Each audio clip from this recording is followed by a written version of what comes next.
जी महाराज अपने दशरथ जी चेला को दिए हैं, शिष्य को, और श्री दशरथ जी महाराज अपने हाथ से अर्धभाग कौशल्या लेना, उभय भाग कर आधे कर लेना, सबको दे दिए हैं। तीनों रानियों में जिस दिन से प्रसाद खाए हैं उसी दिन से अरे कलकत चले सहेलिया हमरो मनो एलो भात बा चले रे सहेलिया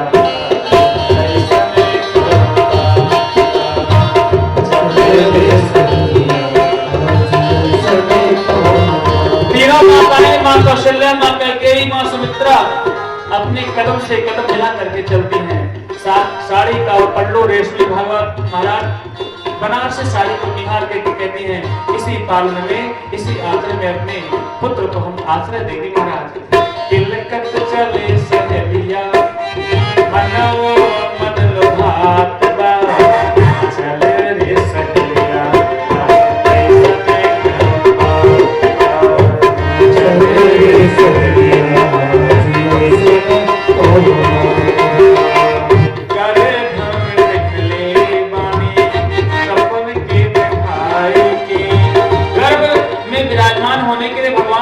माताओं को स्वप्न में दर्शन देते हैं।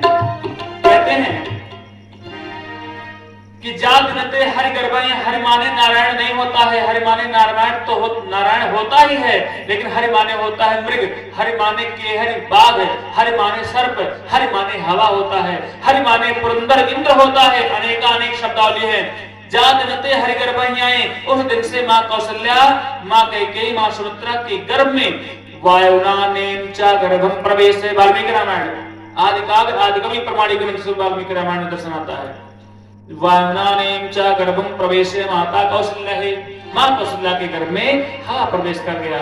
गोस्वामी जी लिखते हैं क्या, हाँ वास्तव में भगवान मां के हृदय में आए, तभी तो लिखे क्या, मन पूरे सोबासी यह उपहासी सुनत धीर मति कहती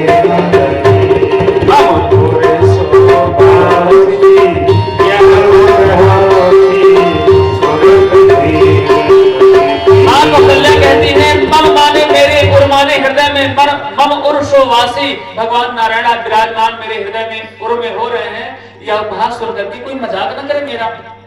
भगवान कहते हैं नहीं मां, आपका मजाक नहीं होगा। उसके बाद पहले ही शब्दावली में गोस्वामी जी कहते हैं, अगर मां कौशल्या के गर्भ में भगवान राम आते तो बोले प्रकट क्यों लिखे हैं, जन्म लिख देते। भय जन्म कृपाला दीन दयाला, ये भी तो बैठ रहा है, तब क्यों गोस्वामी जी लिखे हैं क्या, भय प्रकट कृपाला दीन दयाला कौशल्या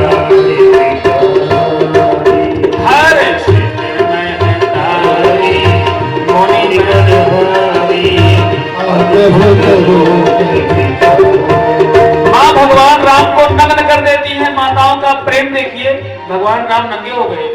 कहते हैं क्या, सुनी बचन सो जाना रोदन भाला वही बालक भगवान छोटे से बालक टैया से बालक हो गए महाराज, मां छोटा कर देती है। और उसके बाद में कहते हैं, इसलिए कहते हैं भगवान एक रूप से जन्म भी लेते हैं और अजन्मा भी है कहलाते हैं। चौथा प्रश्न है भगवान के कितने अवतार हैं, तो भगवान के कहीं कहीं शास्त्र में वर्णन आता है 28वां अवतार चल रहा है, लेकिन मुख्य रूप से भगवान का 24वां अवतार होने वाला है कलयुग में। कल की भगवान उत्तर प्रदेश के मुरादाबाद जनपद में संभल ग्राम में विष्णु यश ब्राह्मण के घर में कल की नारायण का अवतार होगा, जो कलयुग के 800 वर्ष पहले होगा और इस धरती को जलमग्न करके हम सभी को मार डालेंगे। कलयुग का वर्णन क्या है महाराज, हम लोग तो भी इतने हैं ना, हम लोग की हाइट इस कलयुग में जो इसमें चल रही है 12 फीट की होनी चाहिए, छोटे हो गए 5-6 फीट के। अभी हम लोग को कलयुग के 5120वां वर्ष केवल बीता है। पाप देखिए, पाप कितना चरम पर है। अभी तो हम लोग जो सरसों लाही के खेत में 2 पत्ते वाले पौधा है छोटे से, क्या नाम उसका, गुमा, गुमा जानते हैं, 2 पत्ता उसमें रहता है, इतना बड़ा रहेगा, मतलब एक आपके कनिष्ठ का उंगली नाखून के बराबर। उस गुमा के नीचे, जैसे हम लोग इस समय पीपल और बरगद के नीचे जाकर के कहते हैं कितना विशाल वृक्ष है, कितना सुंदर हवाएं आ रही हैं, उस गुमा वृक्ष के नीचे जाएंगे, कहेंगे देखो कितना सुंदर, कितना बड़ा एक गुमा का वृक्ष है। सोचो हम कितने टैया से होंगे, छोटे से, अपने बाल के 100वें भाग के बराबर होंगे हम लोग।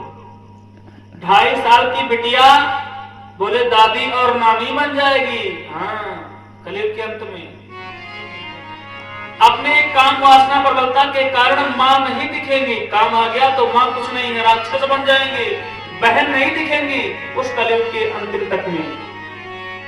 वासना की प्रबलता इतनी हमारे सर पे सवार हो जाएगी और अपने आप को शरीर नष्ट कर लेंगे महाराज। बोले नारायण भगवान की जय हो। भगवान के चल स्वावतार होगा, 23 अवतार हो गया।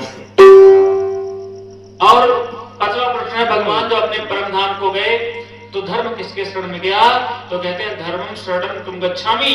जब भगवान श्री कृष्ण उद्धव जी को अंतिम उपदेश करके अपने श्रीधाम यहाँ जाते हैं गोलोक धाम के लिए, तो अंतिम उपदेश भगवान श्री कृष्ण श्री उद्धव जी को देके जाते हैं। कहते हैं कि सत्य मैं भेज रहा हूं, सत्य के शरण में अपने धर्म को भेज रहा हूं। धर्म कहां पर है? जो व्यक्ति सत्य बोलता है। धर्मम सत्यम परम देवहि शरणं गच्छामि। धर्म सत्य के शरण में गया है। जो व्यक्ति सत्य बोलता है वो धर्म उसके साथ में है। इसलिए कहते हैं धर्मो रक्षिता रक्षिता महाराज। जो धर्म की रक्षा करेगा सत्य बोल करके, समय आने पर वही धर्म आपकी रक्षा करेगा। मां द्रौपदी के व्याख्यान में कहते हैं, अरे द्रौपदी तुम तो भगवान को बहुत मानती थी, भगवान तुम्हारे सखा हैं, बड़ा ही धर्म का पालन की हो, अब तुम्हारा साड़ी जो है निकाला जा रहा है, तुम्हारा कौन मदद करेगा? कहती है मां द्रौपदी कि जिसकी मैं मदद की हूं, जिसका हेल्प मैं की हूं, समय आने पर वही धर्म मेरा रक्षा करेगा। परिणाम भगवान श्री कृष्ण वर्धन करते गए, वर्धंतम माम शरण है, उस साड़ी को वर्धन करते गए, बढ़ाते गए। परिणाम दुशासन और कड़ विकट राक्षस दुर्योधन सब मर गए, लेकिन साड़ी मां का खत्म खींच करके नहीं कर पाए। क्यों? क्योंकि वो धर्म की रक्षा मां द्रौपदी की थी। समय आने पर धर्म खड़ा हो गया, वही धर्म साड़ी बन करके आ गया। इसलिए तदंतर व्यक्ति को धर्म की रक्षा करते रह जाइए, और धर्म तब आपकी रक्षा करता है।